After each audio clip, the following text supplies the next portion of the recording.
하나님의 말씀은 출애굽기 19장 3절에서 6절 그리고 24장 3절에서 11절입니다. 출애굽 19장 3절부터 함께 읽도록 하겠습니다. 모세가 하나님 앞에 올라가니 여호와께서 산에서 그를 불러 말씀하시되 너는 이것 같이 야곱의 집에 말하고 이스라엘 자손들에게 말하라. 내가 애굽 사람들에게 어떻게 행하였음과 내가 어떻게 독수리 날개로 너희를 어버네게로 인도하였음을 너희가 보았느니라. 세계가 다 내게 속하였나니 너희가 내 말을 잘 듣고 내 언약을 지키면 너희는 모든 민족 중에서 내 소유가 되겠고 너희가 내게 대하여 제사장 나라가 되며 거룩한 백성이 되리라. 너는 이 말을 이스라엘 자손에게 전하였지니라. 출애굽기 24장 3절에서 11절입니다. 네, 교독할게요. 제가 3절 읽으면 4절 읽어주시고 마지막은 다 같이 읽도록 하겠습니다. 모세가 와서 여호와의 모든 말씀과 그 모든 율례를 백성에게 전하매 그들이 한 소리로 응답하여 이르되 여호와께서 말씀하신 모든 것을 우리가 준행하리이다. 모세가 여호와의 모든 말씀을 기록하고 이른 아침에 일어나 산 아래에 제사 쌓고 이스라엘 열두 기둥을 세우고 이스라엘 자손들의 청년들을 보내어 여호와께 소로 번제와 화목제를 드리게 하고 모세가 피를 가지고 반은 여러 양품에 담고 반은 제단에 뿌리고 언약서를 가져다가 백성에게 낭독하여 듣게 하니 그들이 이르되 여호와의 모든 말씀을 우리가 준행하리이다. 모세가 그 피를 가지고 백성에게 뿌리며 이르되 이는 여호와께서 이 모든 말씀에 대하여 너희와 세우신 언약의 피니라. 모세와 아론과 나답과 아비후와 이스라엘의 장로 70인이 올라가서 이스라엘의 하나님을 보니 그의 발 아래에서는 청옥을 편 듯하고 하늘같이 청명하더라. 다 같이 읽겠습니다. 하나님이 이스라엘 자손들의 존귀한 자들에게 손을 대지 아니하셨고 그들은 하나님을 뵙고 먹고 마셨더라. 아멘. 네, 우리가 보는 이 오늘 본문의 말씀은 하나님의 사랑이 충만하게 그리고 불붙는 하나님의 사랑이 이스라엘 백성들에게 다 하고 있는 모습들을 우리는 볼 수 있습니다. 그 모습들을 우리가 한번 이 말씀을 통해서 차근차근 볼 건데요. 사실 오늘 이 본문은 아주 모세 오경이라는 이 5권의 책에서 가장 중요한 위치를 차지하고 있는 장이기도 합니다. 시내산에서의 언약이 체결되는 그 하나님의 언약이 우리 오늘 본문의 말씀이죠. 그렇기 때문에 시내산의 언약의 본질은요, 사실 결혼식이라고 우리가 볼 수 있습니다. 우리가 결혼식을 해보셔서 아시죠? 그리고 또한 자녀들의 결혼식을 또한 해보셔서 더 잘 아실 것입니다. 시내산의 언약은 바로 하나님과 이스라엘 백성들이 하나님 앞에서 또한 그들이 함께 하나님과 신부와 신랑의 관계로 결혼식을 하는 장면이라고 생각하시면 이 본문이 좀 더 이해하기가 쉽습니다. 하나님께서는 그렇기 때문에 이스라엘 백성들을 출애굽시켰을 때 단지 그냥 하나님의 사명을 감당하기 위하여 하나님께서 그들을 출애굽시켰다기 보다는 하나님께서 그들과 관계를 맺고 싶어 하시기에 그리고 그 관계의 친밀함을 신부와 신랑이라는 결혼식이라는 성대한 하나님의 파티, 이것들을 마련해 놓으시고 하나님께서 이스라엘 백성들을 광야로 부르셨다라는 것이죠. 그래서 예레미야에서는 광야의 생활을요, 신혼의 때라고 이야기도 하고 있습니다. 이렇게 하나님께서는 이스라엘 백성들을요, 시내 산에 두시고 언약을 체결하십니다. 네, 그리고 그 언약이 체결되는 그때가 바로 하나님께서 그들과 친밀하게 관계하시고 또한 그들과 돈독한 그리고 더 이상 떨어질 수 없는 그런 관계를 맺기 위해서 그들을 부르시죠. 그런데 여러분들도 다 아시다시피 이미 하나님은 창조 전부터 이스라엘 백성들을 계획하시고 또한 하나님의 그 거대한 구원의 프로젝트 속에서 하나님 이스라엘 백성들을 이미 사랑하시고 그 사랑의 날개로 오늘 말씀처럼 독수리의 날개로 그들을 이 광야라는 지역 그리고 또한 지금 시내산으로 하나님께서 이동하시는 그 시간들을 본다면 하나님은 이미 이스라엘 백성들을 사랑하시고 또한 그들을 신부 삼으시고 그들을 인도하신 것들을 보게 됩니다. 그와 같은 하나님께서 그와 같은 상황 속에서도 오늘 이 본문 말씀을 통하여 언약 그리고 결혼식이라고 이야기하시는 이유는 바로 그 전부터 하나님께서 그 이스라엘 백성들에게 하셨던 약속이 있기 때문인 거죠. 그 약속은 출애굽기 6장 6절에서 7절에 나와 있습니다. 바로 그러므로 이스라엘 자손에게 말하기를 나는 여호와라. 내가 애굽 사람의 무거운 짐 밑에서 너희를 빼내어 그들의 노역에서 너희를 건지시며 편팔과 여러 큰 심판들로서 너희를 속량하여 너희를 내 백성으로 삼고 나는 너희의 하나님이 되리니 나는 애굽 사람의 무거운 짐 밑에서 너희를 빼낸 너희의 하나님 여호와인 줄 너희가 알지라. 아멘. 네, 하나님께서요 이스라엘 백성들을 시내산에서 야 이제부터 우리 신랑 신부 하자라고 하나님께서 말씀하신 것이 아니라 이미 하나님께서 그 구원의 큰 프로젝트 안에 이스라엘 백성들을 건지시기 위하여 모세를 부르시고 또한 그들을 하나님의 백성으로 인도하실 때에 출애굽기 6장에서 너는 내 백성으로 삼겠고 나는 너의 하나님이 될 것이라 라고 이미 청혼을 하셨다라는 거예요. 이렇게 청혼을 하신 하나님은요, 유대의 그 결혼 법에서 등장하는 것과 같이 그리고 그 유대의 결혼법을 비유하시면서 뭐라고 얘기하시냐며 그리고 난 1년 후 내가 시내산에서 이 언약이 체결됐음을 보여주게 되는 것이죠. 하나님께서는요 그 이스라엘 백성들의 시대와 상황과 환경을 정확히 이해하시고 내가 너희들을 인도한 방향은 내가 너희들을 청혼하고 나서 그 1년이라는 기간 동안에 10가지의 재앙과 그리고 홍해의 그 엄청난 구원의 사건과 그리고 지금 시내산까지 올라오는 이 1년의 기간 동안에 정략 기간으로 두고 내가 너희를 지금까지 인도했다라는 하나님의 이러한 흐름들을 우리가 읽을 수 있습니다. 그렇기 때문에 하나님은요 너희를 내 백성으로 삼았다라는 이 말 속에는요 사실 그 당시에 결혼 계약법에 의하면 여성을 자기의 가족으로 받아들이고 보호하겠다라는 약속의 의미가 포함되어 있는 것이라고 합니다. 그러하니 너희는 내 백성이 되겠다라는 이 말은 어떤 말이냐면 내가 보호하고 돌보고 인도하겠다는 약속이 정확하게 발현되어 있는 그러한 하나님의 백성이라는 이 문장인 거죠. 그렇기 때문에 하나님께서는 이 결혼 계약을 통해서요 온전히 구속하시고 또한 온전히 하나님께서 그 관계 안에서의 헌신을 허락하시겠다라는 하나님의 의지가 담겨 있다라고 볼 수 있습니다. 이렇게 하나님께서는 이들을 1년이라는 이 약속의 청혼의 말씀 이후에 1년이라는 기간 동안에 이들을 인도하시고 이제 하나님께서는 언약을 세우시기 위하여 그들 가운데에서 모세를 통하여 말씀하십니다. 그 말씀이 출애굽기 19장 4절에서 6절 말씀인데 제가 한번 읽도록 하겠습니다.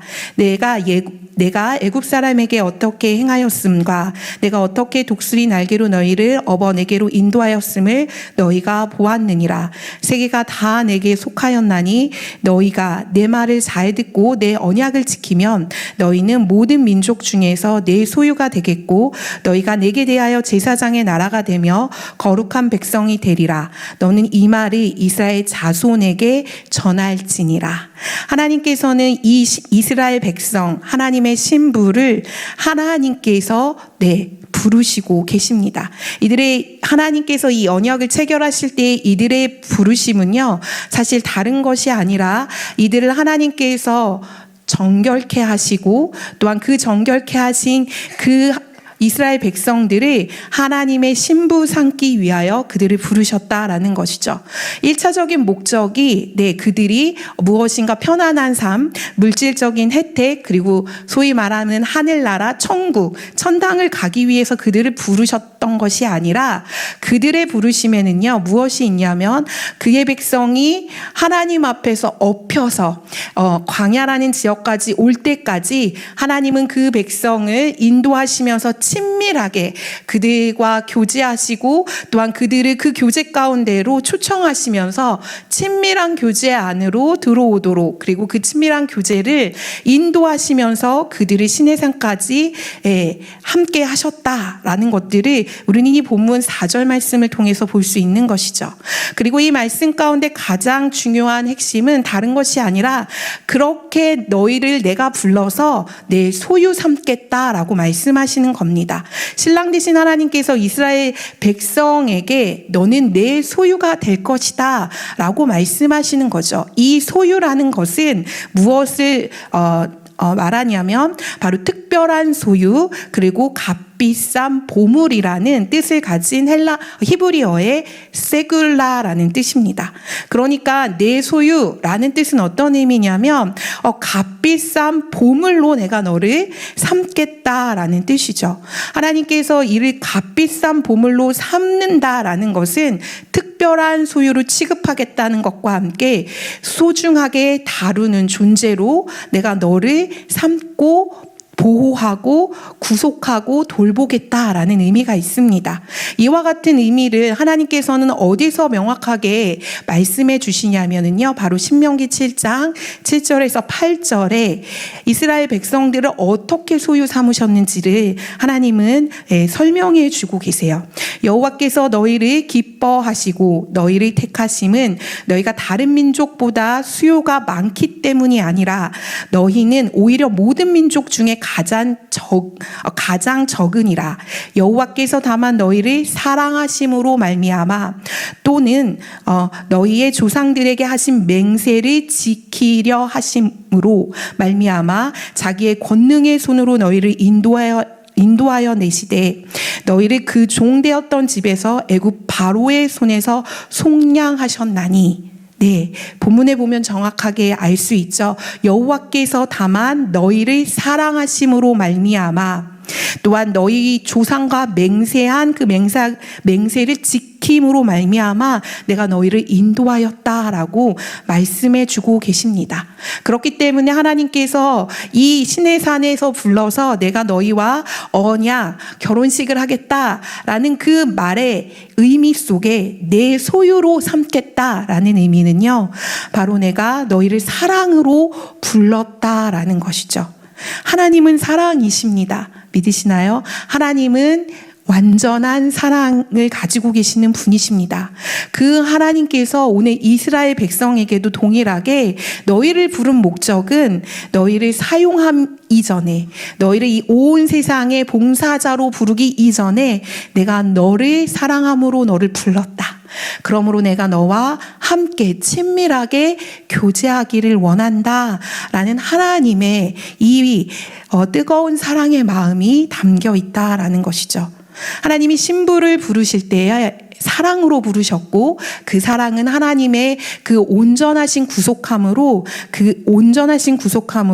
하나님의 사랑 안에 거하며 헌신할 수 있도록 그들을 부르셨다라는 것입니다. 여러분들 그 세귤라, 소위 말하면 그 값비싼 보물이라는 이 소유라는 이 단어는요, 고대 근동 지방에서 어떻게 사용됐냐면 신과 종이 헌신을 이야기할 때, 그리고 종이 또한 신에게 무엇인가를 표현할 때라든가 애정을 표현할 때 쓰는 표현이었다라고 해요.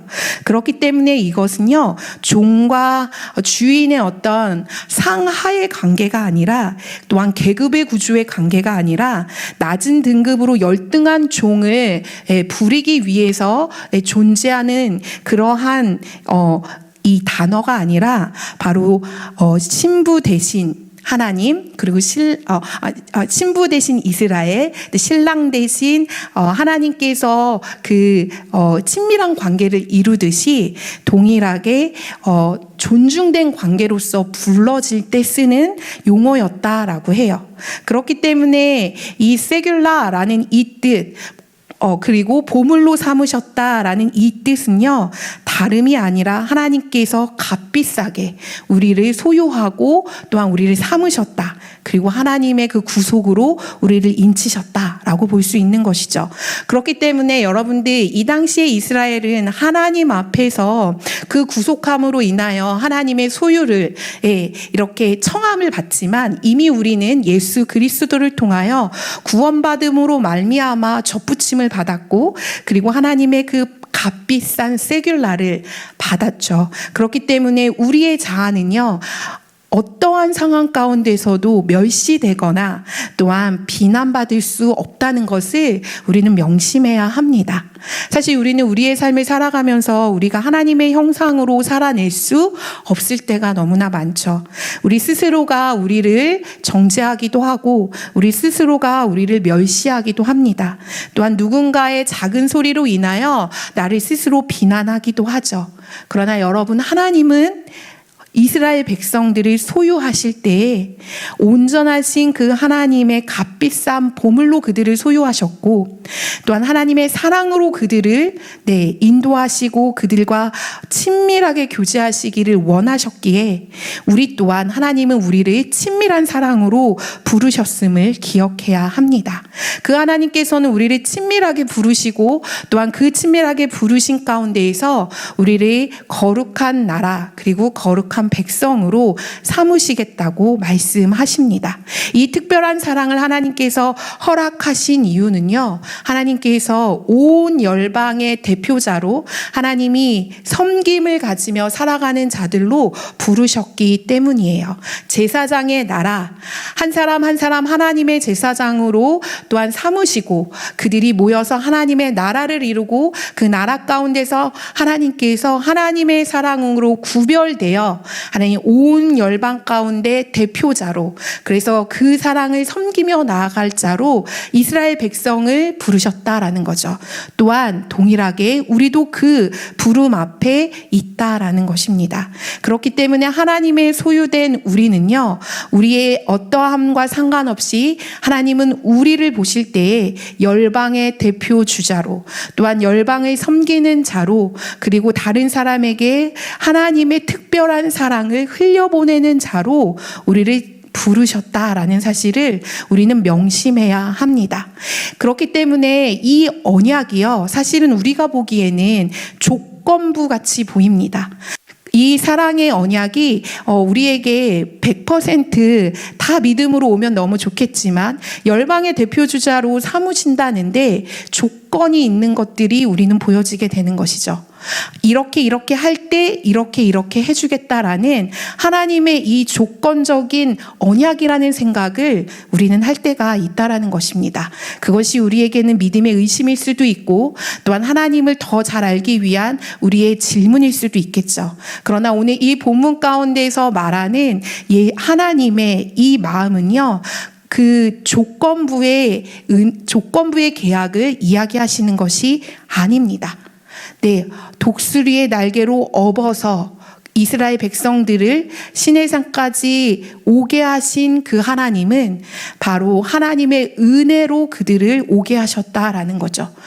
철저한 하나님의 긍휼로 그들을 지금 시내산에 세우셨다라는 것입니다.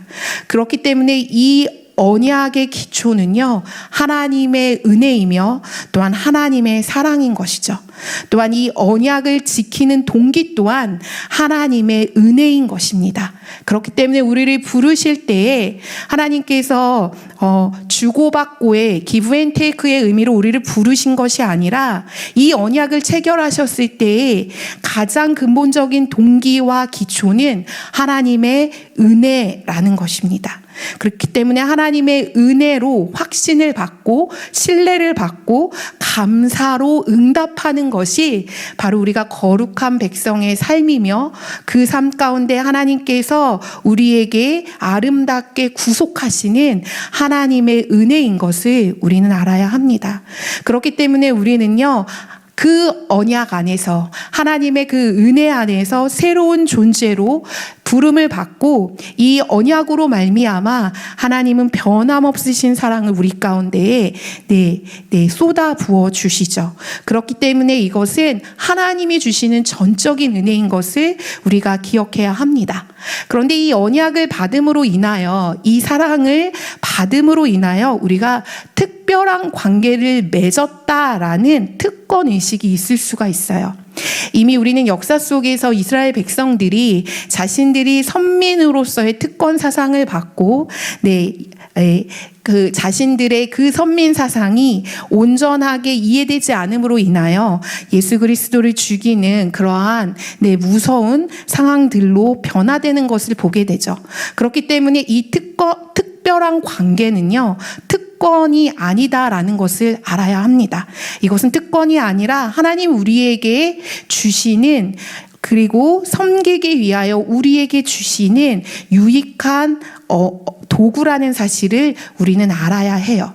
하나님의 특별한 관계, 그리고 친밀한 관계, 이것은 내가 하나님 앞에서 가장 높은 자의 모습으로 특혜와 혜택을 받은 자가 아니라 하나님의 구원의 계획에 섬김을 받은 자로 하나님이 나를 부르시고 그 아름다운 구속을 통하여 내가 그 빛을 온 땅에 선전하며 빛과 소금의 역할을 하기 위하여 하나님이 나를 부르셨다라는 사실을 우리는 반드시 기억해야 한다라는 것이죠.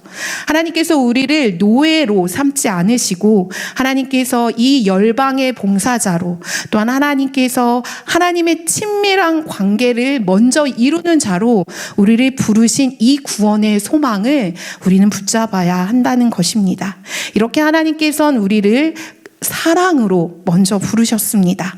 우리 이 사랑에 우리가 응답할 수 있는 우리의 삶이 되어야 할 것입니다. 그런데 우리가 이 삶을 응답하기 위해서는 거룩함이라는 것이 필요한 거죠. 이 거룩함을 과연 우리는 잘 지켜나갈 수 있을까요? 또한 여러분의 삶과 저의 삶은 매일에 하나님의 이 거룩함을 지켜나가는 삶을 살고 계신가요? 우린 이러한 질문 앞에 우리 스스로가 작아질 때가 있습니다. 그러나 하나님은 우리에게 여전히 변함없이 이 언약에 충실한 하나님의 사랑으로, 그 은혜로 우리를 부르십니다. 두려워하지 마시고 걱정하지 마시고 또한 부담 갖지 마시고 하나님 앞으로 나아가 그분 앞에 복종하시기를 바랍니다. 그리하였을 때 하나님은 우리에게 충만하신 하나님의 거룩과 그 하나님의 없으신 그 하나님의 사랑을 부어주실 것입니다. 그렇게 하나님께서는 우리에게요, 이렇게 언약으로 인도하시는 이 하나님을 붙잡고 나아가라는 이 말씀과 함께 우리의 응답을 기다리십니다.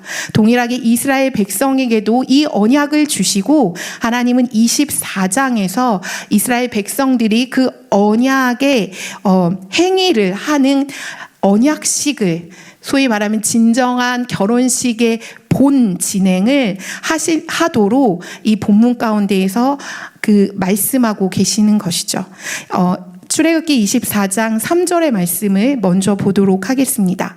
모세가 와서 여호와의 모든 말씀과 그의 모든 율례를 백성에게 전하매 그들이 한 소리로 응답하여 이르되 여호와께서 말씀하신 모든 것을 우리가 준행하리이다.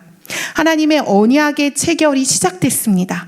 그리고 이 결혼식이 진행되는 이 시간 가운데에서 하나님께서 이 백성들에게 원하시는 것은 준행하는 것이었어요. 그러나 이 준행하는 것은 어떤 의미를 담고 있냐면 바로 듣기를 먼저 하는 것이 준행인 것을 우리에게 가르쳐 주고 있습니다. 하나님께서는 모든 말씀과 율례를 백성에게 전했습니다. 이것은 어떤 것이냐면 바로 출애굽기 20장부터 23장에 기록되어 있는 하나님의 율법. 첫 번째는 십계명이고 두 번째는 그 십계명 외에 하나님이 공동체의 정의와 공의를 실현하기 위하여 주셨던 하나님의 이 법규들을 백성들에게 낭독시킨 거죠. 그리고 전하게 하신 거죠. 그리고 한 목소리로 그들이 응답하도록 하나님께서는 기대하고 계십니다. 그리고 그들은 그 하나님의 기대에 어긋나지 않게 응답하고 있는 것이죠. 그래서 이 언약이 체결된 것은 단지 일회성의 체결이 아니라 영원한 언약의 체결인 것을 우리는 알아야 합니다. 또한 이 장면에서 신부의 응답에 우리가 주목해야 되는데요. 바로 모든 것을 우리가 행했다, 준행했다라는 이 말은요. 이 말 속에는 우리가 먼저 들었다라는 말이 포함되어 있습니다. 그러니까 준행이라는 것은요. 듣고 순종했다라는 의미가 있다라는 거죠. 얼마나 이스라엘 백성들이 하나님과 이 신부됨으로 하나님 앞에 나아갈 때 얼마나 기뻤을까요? 그들이 하나님 앞에 듣기를 속히 했을 것 같습니다. 그들은 말씀을 듣자마자 하나님 앞에 듣고 그들이 반응합니다. 온전히 기쁘게 즐거이 그들이 반응하는 것이죠. 그것을 하나님은 기뻐하시고 또한 그 언약의 체결은 이 들음에서 시작됨을 우리는 이 본문 말씀 가운데서 알 수 있게 되는 것입니다. 그래서 하나님은 이스라엘 백성들에게 이 결혼식을 진행하시면서 결혼의 서약서, 즉 토라 말씀을 그들에게 주셨다는 것을 알게 되죠. 이 말씀을 무엇하는 것일까요? 바로 듣는 것입니다. 이 말씀을 들었을 때 그리고 이 말씀을 듣고 순종했을 때 하나님께서는 이 언약의 신실함을 펼치시기 시작하시고 그 언약의 그 깊은 하나님의 교제를 시작하신다라는 것을 우리는 이 말씀 가운데서 알 수 있게 되는 것이죠. 그리고 하나님은 이스라엘 백성들이 그 다음 것을 진행하시기를 기대하시는데 그것은 4절부터 8절에 나와 있습니다. 그들이 하나님의 말씀을 준행하고 또한 듣기를 속히 함으로 그들이 행한 것은 바로 4절에서부터 8절에 있는 내용으로 그들이 6가지의 행동을 통해서 하나님의 그 언약을 행하고 있는 것들을 보게 됩니다. 4절에서 8절을 한번 읽도록 하겠습니다. 모세가 여호와의 모든 말씀을 기록하고 이른 아침에 일어나 산 아래의 제단에 쌓고 이스라엘 12지파대로 12기둥을 세우고 이스라엘 자손의 청년들을 보내어 여호와께 소로 번제와 화목제를 드리게 하고 모세가 피를 가지고 반은 여러 양푼에 담고 반은 제단에 뿌리고 언약서를 가져다가 백성에게 낭독하여 듣게 하니 그들이 이르되 여호와의 모든 말씀을 우리가 준행하리이다. 모세가 그 피를 가지고 백성에게 뿌리며 이르되 이는 여호와께서 이 모든 말씀에 대하여 너희와 세우신 언약의 피니라. 이들은 6가지의 행동으로 하나님의 이 언약서를 그리고 이 말씀을 준행하기 시작합니다. 그래서 이 언약으로 준행되는 이 6가지는요, 우리가 간단하게 보자면 먼저 모세가 여호와의 모든 말씀을 기록합니다. 아침에 기록한 그 말씀을 두 번째로 어떻게 하냐면 바로 그들이 이스라엘의 12지파 들이 12기둥을 세우고 그 제단에 쌓기 시작하죠. 이렇게 두 번째 행동을 진행합니다. 그리고 난 다음에 세 번째는 이스라엘의 자손들, 소위 말하면 각 가정의 그 장자 청년들이 와서 여호와 앞에 제사를 드리게 되는 것이죠. 번제와 화목제를 드리게 됩니다. 그리고 또한 그 다음에 네 번째로 이 제단에 피를 뿌리게 되죠. 그리고 다섯 번째는 하나님 앞에서 그 언약서를 가진 백성들이 그 말씀을 낭독하게 됩니다. 그리고 그 말씀을 모두 준행하죠. 그리고 난 다음에 마지막으로는 그 모세가 가졌던 피로 백성들에게 뿌리게 됩니다. 이와 같은 언약의 6가지 이 의식들은요, 바로 하나님께서 이들과 언약을 맺으시기로 결정하시고 또한 이들에게 그 언약의 목적과 의미를 이야기하신 후 이들이 하나님에게 보였던, 그리고 이들이 하나님에게 행했던 그들의 언약의 반응이었다라는 것이죠. 이들은 흔들림 없이 이 시간들, 이 시간들을 온전히 하나님 앞에 드립니다. 흔들림 없이 이 시간들이 차분차분 진행해 가고 있는 것을 우리는 보게 됩니다. 이들이 어떻게 이와 같이 하나님 앞에서 이 언약의 신실함을 기억하며 또한 그것을 어떠한 의심 없이 진행할 수 있게 되었을까요? 그것은 바로 이와 같은 이들의 행위, 이와 같이 하나님 앞에 번제를 드리고 화목제를 드리고 말씀을 낭독하고 또한 주님 앞에서 피를 뿌리는 이와 같은 행위는 바로 언약의 피로 인하여 이들이 이것을 신실하게 준행할 수 있게 된다라는 것이죠.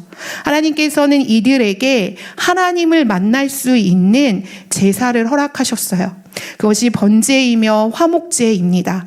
하나님 앞에 헌신할 수 있는 번제와 또한 하나님 앞에 관계할 수 있는 화목제로 말미암아 하나님을 만날 수 있는 이와 같은 하나님 앞에 드리는 제사, 하나님 앞에 나아가는 이와 같은 예배가 이들에게 준행되었던 것이죠. 그렇기 때문에 이들은 이 예배 가운데에서 그 동물의 피로 뿌렸던 그 피로 말미암아 하나님 앞에 영원한 언약으로 체결되고 나아갈 수 있음을 보게 됩니다. 이 언약의 피는 과연 무엇일까요? 이 언약의 피는 다른 것이 바로 속죄와 정결로 나아가는 피를 의미합니다. 여기에서요, 피를 반으로 나눠서 반은 제단에 뿌리고 반은 이스라엘 백성들에게 뿌립니다. 이것은 어떠한 의미이냐면 바로 하나님께서 이스라엘 백성들의 죄로 씻기시고 하나님의 관계를 새롭게 하시고 그들을 정결케 하시겠다라는 의미입니다. 또한 하나님께서는 제단의 그 피를 뿌림으로 인하여 이스라엘 백성과 하나님 사이에 이제는 죽음이 아니라 또한 사망이 아니라 생명으로 교환되는 그러한 언약의 피라는 것을 알려주고 계시는 거죠. 신성한 피인 것이에요. 죽음에 이를 수밖에 없는 이스라엘 백성들, 하나님을 만날 수 없는 이들이 언약의 피로 말미암아 생명으로 나아갈 수 있게 되고 또한 그 생명으로 언약함으로 인하여 이것은 쌍방이 하나님 앞에 쌍방이 서로 합의된 그러한 생명을 나누는 이러한 교환식이라고 볼 수 있다라는 것이죠. 엄밀히 말하면 이것은 하나님께서 내가 만약 그 언약을 지키지 않는다면 내가 내 생명을 내어놓겠다 라는 의미이고 또한 이스라엘 백성들 입장에서는 내가 이것을 지키지 않으면 내가 하나님 앞에서 내 생명을 내어드리겠다라는 이와 같은 언약이었다라는 것이에요. 그렇기 때문에 이들의 언약에서는 흔들림이 있을 수 없는 것이죠. 하나님이 흔들리지 아니하실 전능하신 하나님이신 것과 동시에 이들도 이 언약의 피로 말미암아 하나님 안에서 흔들리지 않는 요새와 반석이시며 모든 주권자이신 그 하나님 앞으로 나아가는 데 있어서 그 어떠한 막힘도 얻게 되는 이와 같은 의식을 이들이 거행하게 됩니다. 하나님은 우리에게요 영원한 생명을 주시기를 원하세요. 그리고 영원한 생명을 주시기 위해서 오늘 이스라엘 백성과 이와 같은 언약의 피로 생명의 선물을 우리에게 주신다라는 것이죠. 그렇기 때문에 이스라엘 백성들뿐만이 아니라 이 언약식을 행하는 이들뿐만이 아니라 우리 또한 이스라엘의 아브라함의 후손인 우리 또한 그것을 감사함으로 기억하고 주님 앞에 생명의 언약을 드리며 나아가는 것을 주저하지 않을 수 있는 그 누림이 우리에게 있음을 우리는 알아야 합니다. 그렇기 때문에 하나님은 이제 이와 같은 언약의 체결을 통하여 이스라엘 백성들을요, 하나님은 단 하나의 개인의 어떤 부름이 아니라 이스라엘 공동체 전체의 부름과 전체의 언약을 통하여 하나님은 공동 운명체로 그들을 묶으십니다. 그리고 공동체의 이 언약은요, 9절과 11절을 통해서 어떻게 그들이 하나님의 임재 안에서 머무는지를 보여주게 됩니다. 9절에서 11절입니다. 모세와 아론과 나답과 아비후와 이스라엘의 장로 10인이 올라가서 이스라엘의 하나님을 보니 그의 발 아래에는 청옥을 편 듯하고 하늘같이 청명하더라. 하나님이 이스라엘 자손들의 존귀한 자들에게 손해되지 아니하셨고 그들은 하나님을 뵙고 먹고 마셨더라. 네, 하나님의 언약의 체결 이 말미에 하나님은 이스라엘 백성들을 모으십니다. 그리고 그들이 하나님 앞으로 올라가죠. 그런데 그들이 무엇을 만나게 되냐면 하나님의 임재를 경험하게 된다는 것입니다. 이스라엘 백성들이 하나님을 보니 그의 발 앞에 청옥이 편듯한 하늘이 청명하게 보이는 이와 같은 하나님의 임재를, 하나님의 영광을 만나게 됩니다. 청옥이라는 것은요, 그 당시에요, 부하고 또한 부유한 것들을 상징하는 색깔이었어요. 그러니 하나님의 그 영광의 풍요로움과 부유함을 이스라엘 백성들이 언약을 체결하고 나서 보게 되는 것이죠. 그리고 하나님께서는 그들에게 그 깊은 교제 안으로 들어올 수 있도록 하나님의 임재를 허락하십니다. 그들이 그 임재 가운데에서요, 두려움도 없이 떨림도 없이 그들이 하나님 앞에서 먹고 마십니다.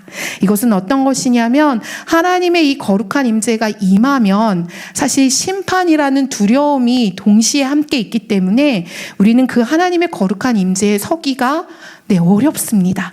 그런데 하나님께서는 이 언약의 피로 말미암아 이 거룩한 임재 안에서 그들을 해하지 않는 것들을 보게 되는 것이죠. 우리가 예수 그리스도의 그 온전한 피를 힘입어 나아갔을 때 우리가 하나님 앞에 해함이 없는 것이 바로 이와 같은 상황인 것을 하나님은 이스라엘 백성들을 통해서 보여주고 계시는 것입니다. 이는 언약의 피로 인하여 하나님 앞에 정결되었을 뿐만이 아니라 하나님과 화목한 관계로 하나님이 그들과 함께 설 수 있도록 하나님이 깊은 교제로 깊은 임재로 그들을 인도하시고 계시는 것들을 보게 되는 것이죠. 이스라엘 백성들이 하나님과 언약을 체결했을 때, 그리고 이 결혼식을 진행했을 때 얼마나 큰 행복과 축복이 그들에게 가득 담겨 있는지를 우리는 이 말씀들을 풀어가면서 알게 됩니다. 하나님께서는 우리에게 하나님의 임재의 가득함으로 그 하나님의 언약을 소유한 백성으로 하나님 앞에 서기를 소망하십니다. 오늘도 동일하게 하나님께서 이스라엘 백성들을 언약으로 체결하셨던 그 하나님이 지금 이 순간에도 우리에게 동일하게 그 언약으로 우리를 신실하게 부르셔서 내가 너와 함께 깊은 교제 안으로 또한 하나님의 그 친밀함 안으로 들어오게 하시기를 소망하신다라는 것이죠. 그 언약을 붙잡고 있을 때 우리는 하나님의 임재의 풍성함과 그 임재에 사로잡히는 하나님의 영광을 만나게 된다라는 것입니다. 여러분들, 우리가 하나님의 그 청명함 그리고 하나님께서 보여주시는 그 하나님의 영광의 임재 안에 거하고 싶지 않으십니까? 이 임재 안에 거하기 위해서는요, 우리가 하나님의 소유된 백성이라는 사실을 우리가 붙잡고 주님 앞에 나아가야 합니다. 이스라엘 백성들을 부르신 하나님은요, 영원까지 그 모든 것들을 마치시고 그들에게 그 언약의 신실하심을 베푸셨습니다. 우리도 동일하게 하나님께서 이 신실한 언약으로 지금 우리를 붙들고 계시는데 이 소유된 자로서의 우리의 정체성이 흔들리지 않도록 하나님의 그 언약의 피를 의지해서 우리가 주님 앞에 매일같이 나아가는 우리의 삶이 되기를 간절히 소망합니다.